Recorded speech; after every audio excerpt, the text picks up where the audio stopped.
Hi அஸ்லாம் வலைக்கும் friends. இன்றைக்கி நம்ம வீட்டில் ஈவினிங் ஸ்நாக்ஸ் என்னடா பண்ணலாம் அப்படின்னு சொல்லிட்டு ஸ்வீட் கார்ன் இருந்துச்சு. ஸோ அதில் ஒரு ஸ்நாக்ஸ் பண்ணிடலாம் அப்படின்னு சொல்லி ஸ்வீட் கார்னை சிலர் சுட்டு லெமன் உப்பு எல்லாம் தடவி அப்படியும் பண்ணுவாங்க. இது ஒரு நியூ ட்ரை. நம்ம பீச் அந்த சைட்லாம் சாப்பிடுவோம்ல, அந்த மாதிரி ஒரு ஸ்வீட் கார்ன் ரெடி பண்ணியிருந்தேன். ஆக்சுவலாக அந்த ஸ்வீட் கார்னை கார்ன் எல்லாத்தையும் நம்ம தனியாக எடுத்து உதுத்தி போட்டுறணும். உதுத்தி சுடுதண்ணி வச்சு சுடுதண்ணியில் நல்லா வேக வைக்கணும். அது அந்த கலர் சேஞ்ச் பண்ணுறதுலே நம்மளுக்கு தெரிஞ்சிடும், நல்லா வெந்துருச்சு அப்படின்னு சொல்லி தெரிஞ்சிடும்.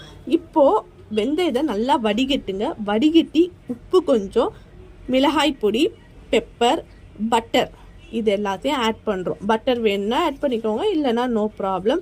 இது தனித்தனி ஃப்ளேவராகவும் நம்ம ஆட் பண்ணி செய்யலாம், இல்லாட்டி எல்லாத்தையும் மொத்தமாக போட்டும் செஞ்சிடலாம்.